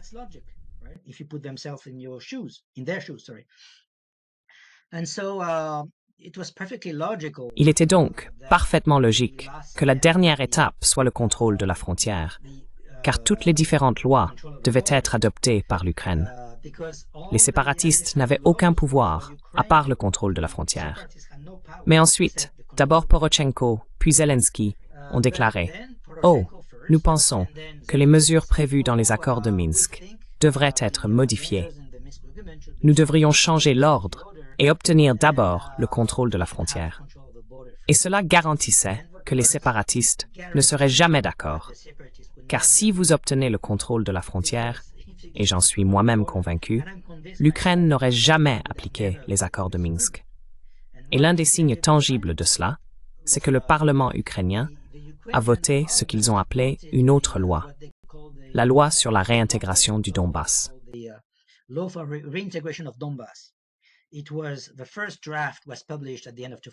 Le premier projet a été publié à la fin de 2017. Et dans ce premier projet, il y avait même un article qui précisait que le gouvernement ukrainien poursuivrait en justice toute personne ayant collaboré avec les soi-disant autorités d'occupation.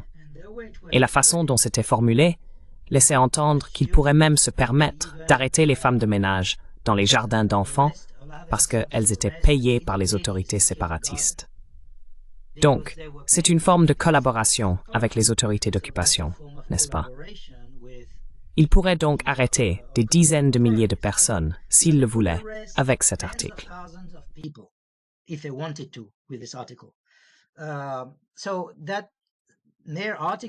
Cet article de Mayer a donc provoqué un grand tumulte au sein de la communauté internationale, au sein de l'ONU, même au sein de l'OSCE, car lorsque nous avons fait traduire le texte, je me souviens d'un collègue américain qui travaillait là-dessus avec moi, nous n'arrivions pas à croire que cela avait été écrit. Mais c'était bien le cas. Mais après d'énormes pressions des puissances occidentales, les autorités ukrainiennes ont finalement retiré cet article. Mais, comme cela m'a été confirmé par un député par la suite, d'accord, l'article a été retiré, mais il n'a pas été remplacé par un article mentionnant une amnistie, ce qui signifiait que les autorités se réservaient le droit de faire ce qu'elles voulaient, d'arrêter des gens si elles le souhaitaient. Rien ne les en empêcherait.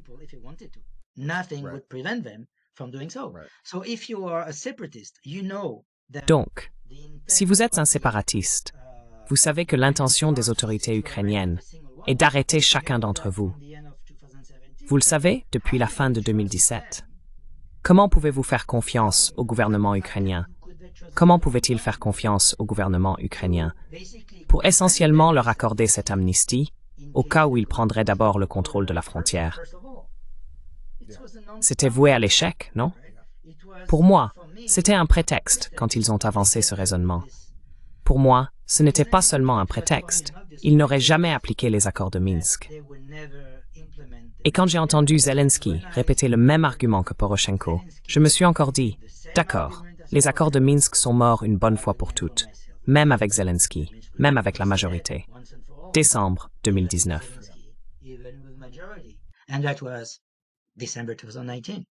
Yes, and what's happening during that Oui. Et ce qui se passe à ce moment-là, aux États-Unis, en décembre 2019, c'est que les démocrates destituent Trump après qu'il a suspendu certaines livraisons d'armes à l'Ukraine. C'est à ce moment-là que des personnes comme Adam Schiff prennent la parole au Congrès et déclarent que les États-Unis aident l'Ukraine afin que nous puissions combattre la Russie là-bas et que nous n'ayons pas à la combattre ici. Les États-Unis aident l'Ukraine et leur peuple afin que nous puissions combattre la Russie là-bas et que nous n'ayons pas à combattre ici. Et cela renforce le consensus aux États-Unis selon lequel la guerre par procuration en Ukraine doit se poursuivre. Et cela envoie un message à Zelensky indiquant qu'il n'a aucun soutien américain pour les accords de Minsk ni pour faire la paix. Ainsi, il y a eu une convergence des forces pro-guerre aux États-Unis et en Ukraine qui a encore affaibli Minsk. Et que fait Zelensky lorsque Joe Biden revient au pouvoir en 2021? Je veux dire, tu avais mentionné qu'il y avait les chiffres nécessaires entre le parti de Zelensky et celui de Medvedchuk, le parti d'opposition, pour adopter une nouvelle loi qui pourrait faire avancer les accords de Minsk. Que fait Zelensky? Il interdit en gros le parti de Medvedchuk en retirant leur chaîne de télévision de l'antenne.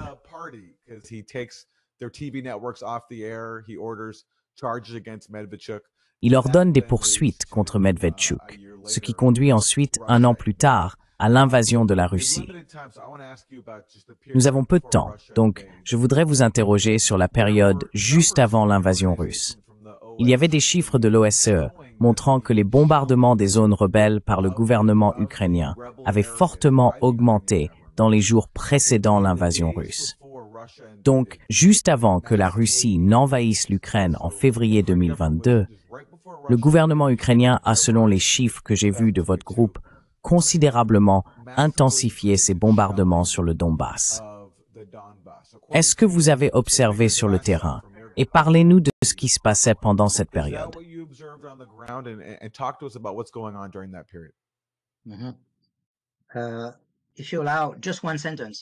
Si je peux me permettre, juste une phrase sur ce qui s'est passé après l'investiture de Joe Biden.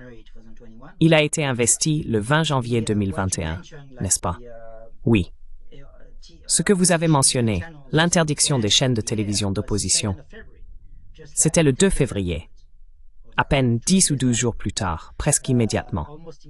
Et puis, quand on regarde tout ce qui s'est passé en 2021, on constate une radicalisation du gouvernement ukrainien sous Zelensky, une accélération de cette radicalisation, pourrait-on dire, comme si cela s'était fait avec le soutien de l'administration américaine de l'époque.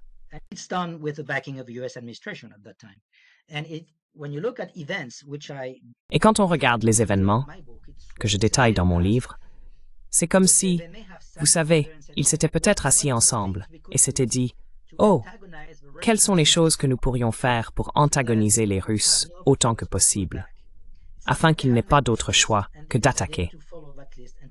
C'est comme s'ils avaient dressé cette liste et décidé de la suivre, en prenant chaque point, un par un, jusqu'en février 2022. Vous savez, quand on regarde les choses avec du recul, cela soulage la pression que l'on ressent.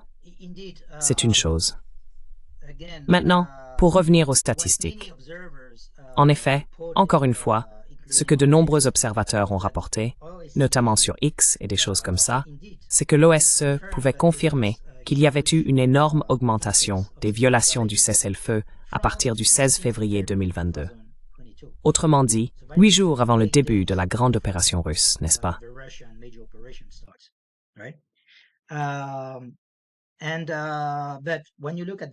Mais lorsque vous regardez les statistiques, elles ne montrent pas vraiment qui est responsable de cette augmentation des violations du cessez-le-feu.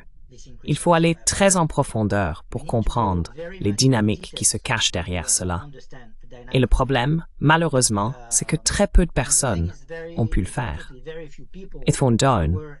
Car l'analyse des informations détaillées publiées à l'époque par l'OSCE exige d'abord une connaissance précise de toutes les positions des caméras de l'OSCE le long de la ligne de front.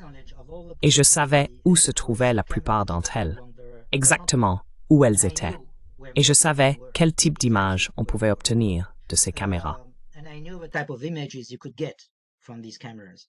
And then I also perfectly knew, because we knew that Et puis je savais aussi parfaitement bien les différentes positions des deux camps, parce que nous le savions parfaitement.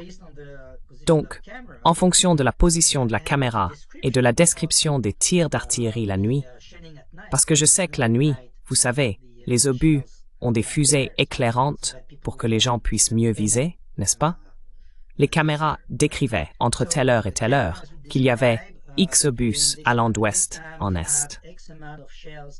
Quand on connaît la position de la caméra, on sait ce que signifie d'ouest en est, des lignes ukrainiennes vers les lignes séparatistes. Et ce genre de description se répétait jour après jour. Chaque fois que l'on avait des données provenant des caméras de nuit, on retrouvait une tendance similaire décrite. you have a similar trend being described. And then you can conclude that Et donc, on peut en conclure que ce qui se passait, du moins dans les zones où nous avions ces caméras nocturnes, c'était que c'était le camp ukrainien qui effectuait la plupart des bombardements, n'est-ce pas? J'avais aussi des sources internes parmi les membres de l'équipe de Luhansk qui m'ont dit qu'il y avait eu une provocation organisée par le camp ukrainien dans la région de Popasna. Popasna est une petite ville proche de la frontière avec l'oblast de Donetsk. Elle n'était pas occupée, mais contrôlée par les forces ukrainiennes. C'est là que la plupart des explosions ont commencé à se produire lorsque nous avons constaté cette augmentation des violations du cessez-le-feu. Deux sources différentes, dont un homme assez haut placé dans l'organisation, m'ont dit que tout avait commencé par une provocation ukrainienne.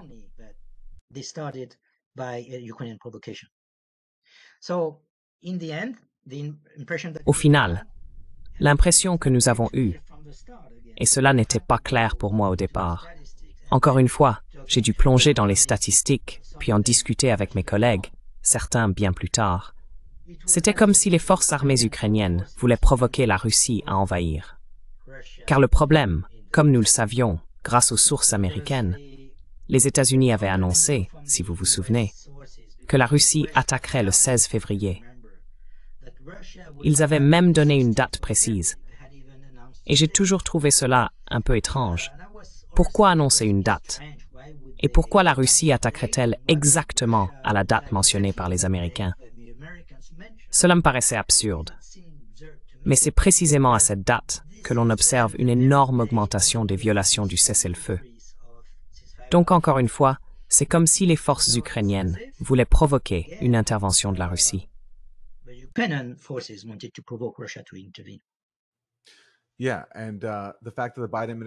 Oui, et le fait que l'administration Biden ait refusé de négocier les principales exigences de la Russie, y compris l'expansion de l'OTAN en Ukraine.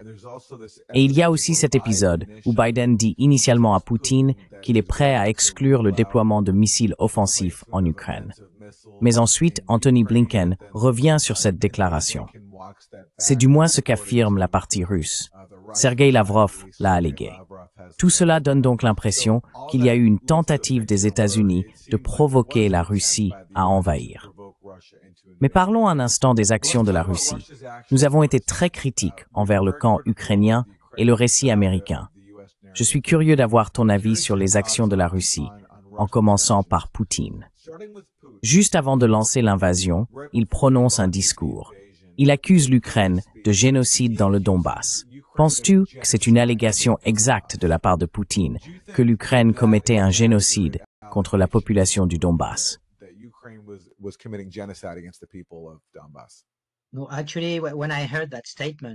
Non. En fait, quand j'ai entendu cette déclaration, non. Je ne suis pas d'accord avec l'utilisation du mot génocide pour ce qui s'est passé à l'époque. Le génocide, c'est l'extermination systématique d'un peuple entier, ou des mesures qui démontreraient une volonté d'éliminer un peuple tout entier. Je veux dire, il y a eu des crimes de guerre commis, parce que bombarder une population civile, c'est un crime de guerre. Plusieurs crimes de guerre ont été commis, mais je n'irai pas jusqu'à qualifier cela de génocide. Je ne peux pas dire que c'était quelque chose de fait, de manière systématique, dans le but d'éradiquer un peuple. En réalité, certains individus peuvent penser en ces termes comme oh, il faudrait se débarrasser de la population du Donbass. Il faudrait récupérer le territoire et se débarrasser des gens. Certaines personnes pensent comme ça. Certains nationalistes pensent comme ça. Mais cela ne veut pas dire que le gouvernement pensait forcément ainsi dès le départ. J'ai un problème avec l'utilisation du terme génocide.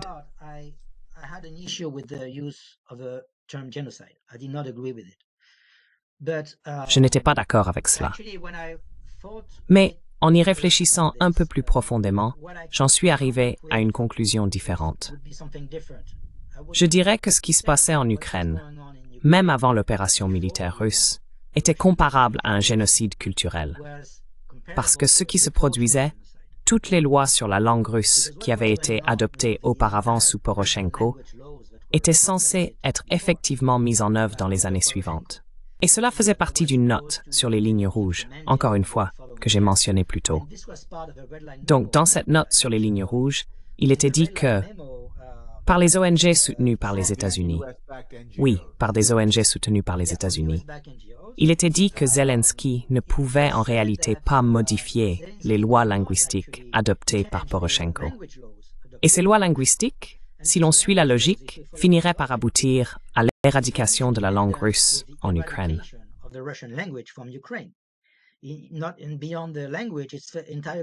Ce n'est pas seulement la langue, c'est toute la culture. Donc, pour moi, c'était comme s'il y avait un génocide culturel en cours, n'est-ce pas? Et je connais beaucoup d'Ukrainiens qui ont été choqués par cela, parce qu'ils étaient amateurs de littérature russe, par exemple. Certains d'entre eux ont été profondément bouleversés par le fait qu'on ne pouvait plus trouver de livres de littérature russe en Ukraine. Vous savez, cela leur a fait mal. Cela a blessé leur âme parce qu'ils ont grandi et ont été éduqués avec cela. Je me souviens quand j'étais à Odessa, parce que lorsque l'opération a commencé, j'étais à Odessa à ce moment-là, j'ai parlé à une mère qui m'a dit que son fils avait vu sa professeure de littérature enfreindre la loi parce qu'elle lisait des poèmes à sa classe, juste des poèmes. Vous savez à quel point des poèmes peuvent être dangereux, n'est-ce pas?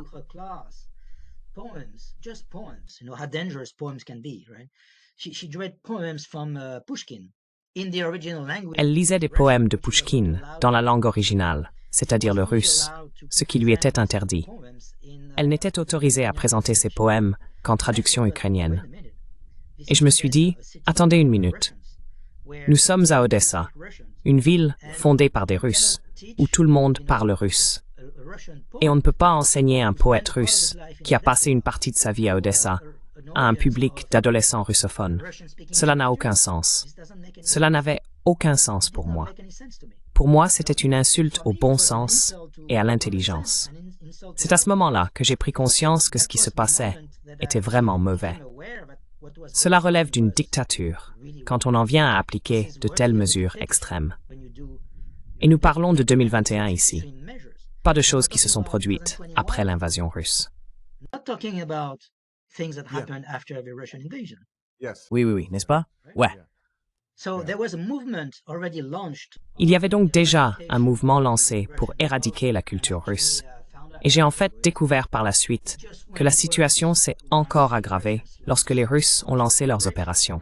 Ils ont commencé à démanteler systématiquement toutes les statues de Pouchkine à travers l'Ukraine et à tenter d'effacer toute trace de la culture russe.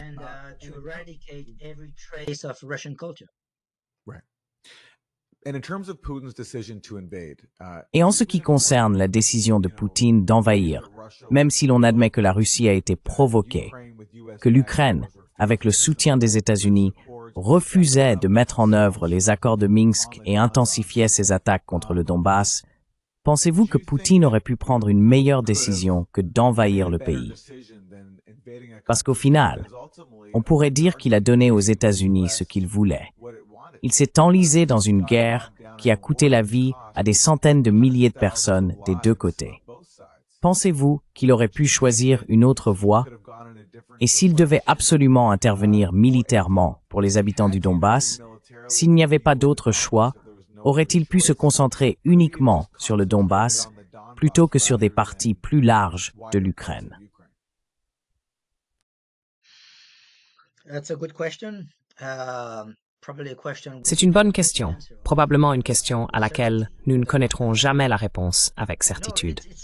Il est toujours difficile de revenir sur des événements passés et de se dire « et si, et si, et si ». Nous ne pouvons que spéculer. Mais je me souviens qu'en février 2022, j'ai moi-même compris le 7 février 2022 la logique derrière les mouvements russes avant que cela n'arrive. Ce jour-là, en fait, Macron avait rencontré Poutine dans une sorte de dernier effort désespéré pour le faire changer d'avis. Après la rencontre, il y a eu une conférence de presse que j'ai regardée en direct, je m'en souviens. Pendant la conférence de presse, Poutine a répondu à une question d'un journaliste français. La question était un peu provocatrice. C'était « La question n'est pas de savoir si vous allez envahir l'Ukraine, mais quand ?»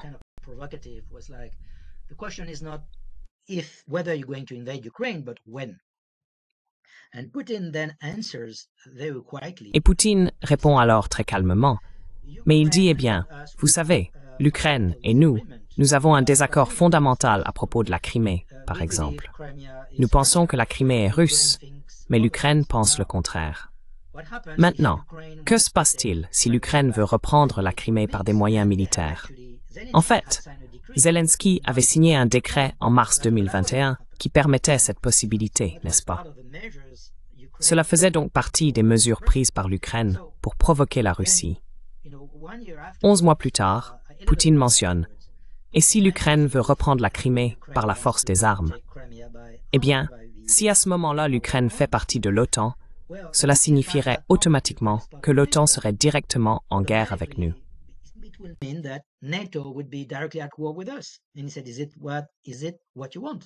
Et il a dit « Est-ce vraiment ce que vous voulez? Demandez à vos lecteurs, à votre public, veulent-ils vraiment que l'ensemble de l'OTAN soit en guerre avec la Russie? Parce que c'est ce qui arriverait. Est-ce cela que vous souhaitez? » Et à ce moment-là, j'ai compris, et cela m'a même fait peur.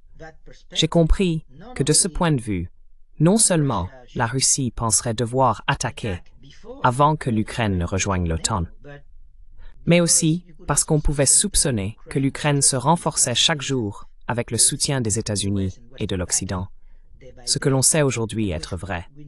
Même Anthony Blinken a admis que, dans le cadre de l'accord stratégique signé en septembre et novembre 2021 avec l'Ukraine, une partie mentionnait effectivement la livraison d'armes, mais que cela relevait d'une clause secrète, n'est-ce pas?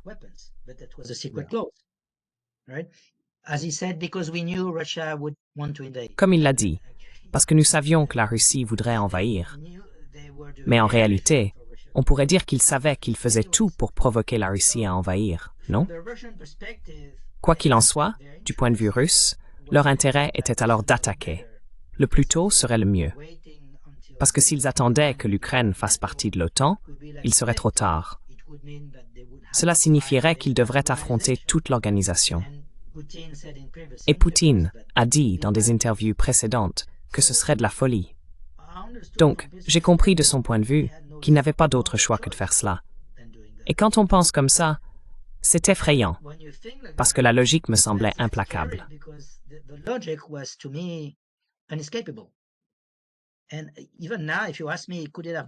Et même maintenant, si vous me demandez, aurait-il pu agir autrement?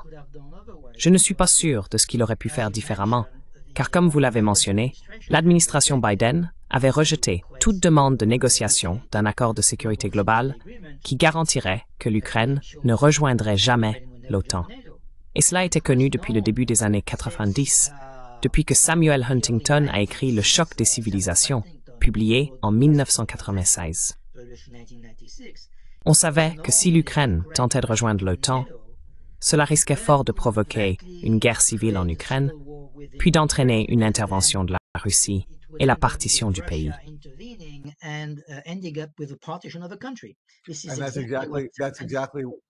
C'est exactement ce que William Burns, l'ambassadeur américain en Russie sous George W. Bush, avait mis en garde dans son désormais célèbre mémo « Nyet means Nyet ». Et après l'invasion de la Russie, que se passe-t-il? Des pourparlers s'engagent immédiatement entre l'Ukraine et la Russie. Ils commencent au Bélarus et aboutissent à l'élaboration d'un projet d'accord ou des grandes lignes d'un projet d'accord à Istanbul. Et maintenant, nous savons grâce à de multiples sources, ukrainiennes, occidentales et autres, que les États-Unis et le Royaume-Uni ont dit à l'Ukraine, « Si vous concluez un accord de paix avec la Russie, nous ne vous soutiendrons pas et nous ne vous donnerons pas les garanties de sécurité dont vous avez besoin pour finaliser cet accord. »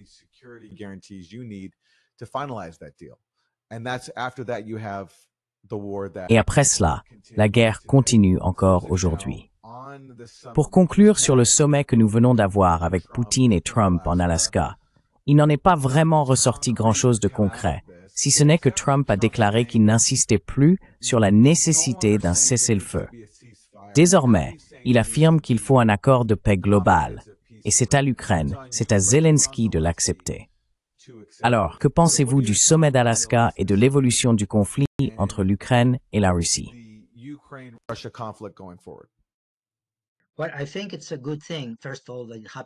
Eh bien, je pense que c'est une bonne chose, tout d'abord, que cela soit arrivé. Ensuite, je pense aussi que c'est positif que nous ne parlions plus d'un accord de cessez-le-feu, car les Russes ont toujours été clairs sur le fait qu'ils n'accepteraient jamais un Minsk III, parce qu'un nouvel accord de cessez-le-feu serait exactement cela, un Minsk III. Et nous savons que les accords de Minsk ont échoué principalement à cause de l'Ukraine et de l'Occident. L'Occident n'a pas réussi à pousser l'Ukraine à mettre en œuvre sa part de l'accord. Cela a même été admis par Hollande, l'ancien président français, et Angela Merkel, l'ancienne chancelière allemande. Tous deux ont déclaré dans des interviews que les accords de Minsk étaient destinés à faire gagner du temps à l'Ukraine. Gagner du temps pour quoi? Pour se réarmer, essentiellement, et tenter finalement de résoudre les choses militairement.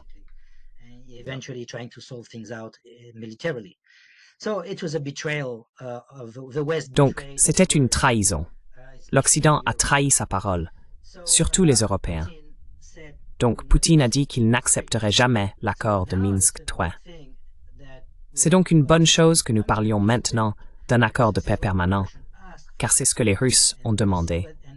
Et ils ont été très clairs sur le fait que c'est la seule chose qu'ils accepteraient.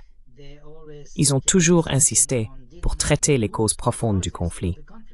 Et les causes profondes du conflit, si l'on revient au discours de Poutine de février 2022, juste au moment du lancement de l'opération, il voulait essentiellement la neutralisation de l'Ukraine, n'est-ce pas? Premièrement, démilitarisation, dénazification, neutralisation, pas d'Ukraine dans l'OTAN, n'est-ce pas? Et puis il y avait aussi la question de la Crimée. La Crimée étant russe.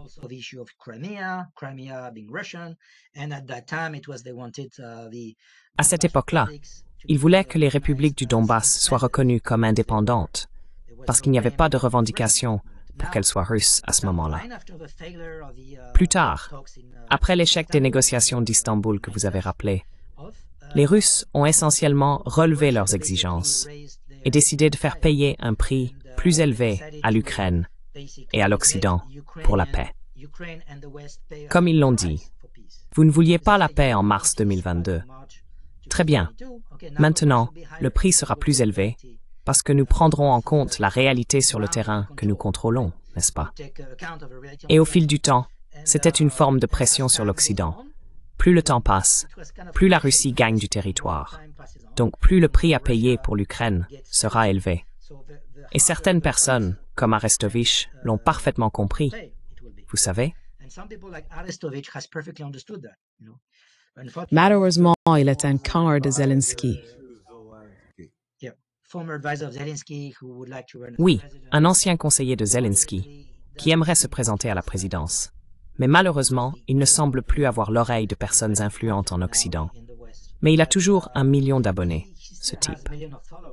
Et il a parfaitement expliqué que plus l'Ukraine attend, plus le prix à payer pour la paix sera élevé. Quoi qu'il en soit, c'est la carte que la Russie a décidé de jouer, et elle a actuellement l'avantage militaire.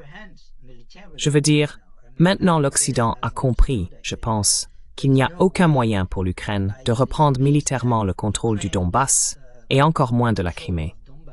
Plus personne n'y croit, à part quelques fanatiques extrémistes.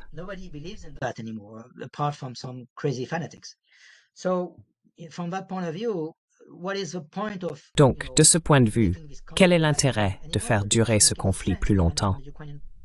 Cela n'a aucun sens, même du point de vue ukrainien. Si vous êtes réaliste, vous devriez signer la paix maintenant et ne pas attendre davantage.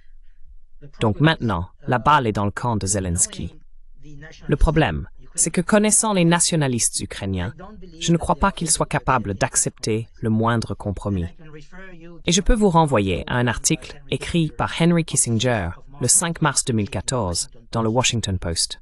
Dans cet article, il mentionnait que l'un des principaux problèmes des Ukrainiens était qu'ils avaient beaucoup de mal à accepter les compromis. Je paraphrase, mais c'est ce qu'il dit.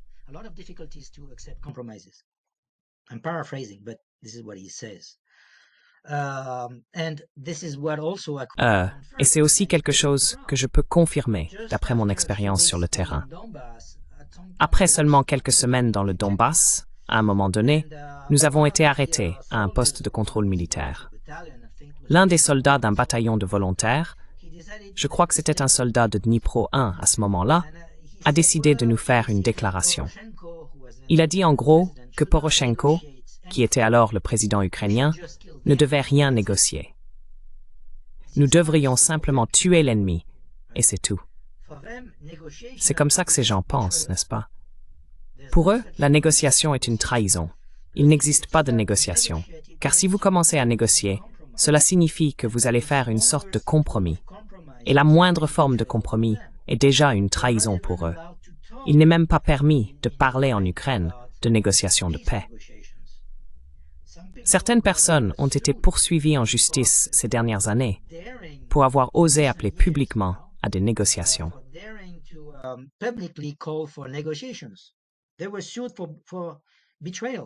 Ils ont été poursuivis pour trahison, haute trahison. Donc cette folie s'est emparée de ces gens. La folie est en train de ruiner l'Ukraine et ruine la majeure partie du monde occidental, en particulier l'Europe aujourd'hui, malheureusement. Quand on regarde toutes les déclarations des dirigeants européens actuels, ils sont tous d'accord sur l'idée qu'aucun compromis ne doit être trouvé concernant l'Ukraine. Ils s'opposent à toute limitation de l'adhésion de l'Ukraine à l'OTAN, ils s'opposent à toute limitation des forces armées ukrainiennes, et ils s'opposent à tout changement de frontières sans l'accord de l'Ukraine. Ils affirment qu'on ne peut pas modifier les frontières internationales par la force.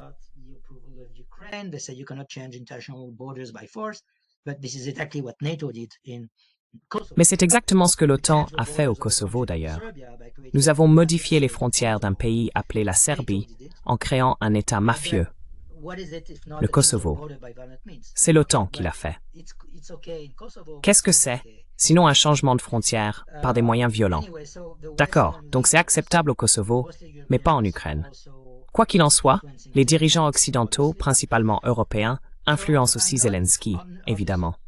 Donc malheureusement, je ne suis pas optimiste quant à Zelensky, son entourage, ou les gouvernements européens acceptant un accord de sécurité que la Russie jugerait acceptable pour elle-même. Je ne sais pas. J'ai bien peur qu'il faille attendre que beaucoup d'autres personnes meurent sur le champ de bataille.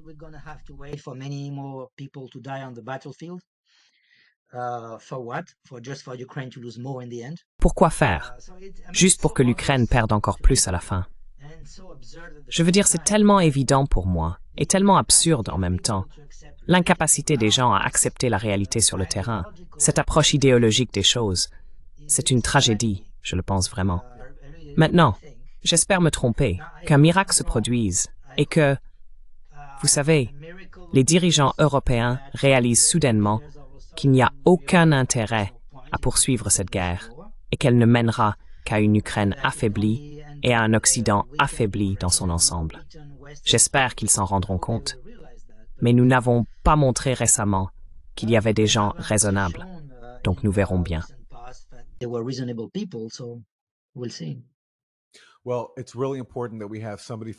Eh bien, il est vraiment important que nous ayons quelqu'un de l'intérieur, quelqu'un avec une perspective occidentale sur le terrain en Ukraine, qui prenne la parole et, en somme, brise la propagande qu'on nous a racontée à propos de cette guerre. Et c'est ce que vous avez fait, Benoît Paré, avec votre nouveau livre, Ce que j'ai vu en Ukraine, 2015 à 2022. Journal d'un observateur international. Je mettrai un lien vers le livre dans les notes de l'émission pour cet entretien. Benoît Paré, merci beaucoup de m'avoir rejoint sur The Gray Zone. Merci beaucoup.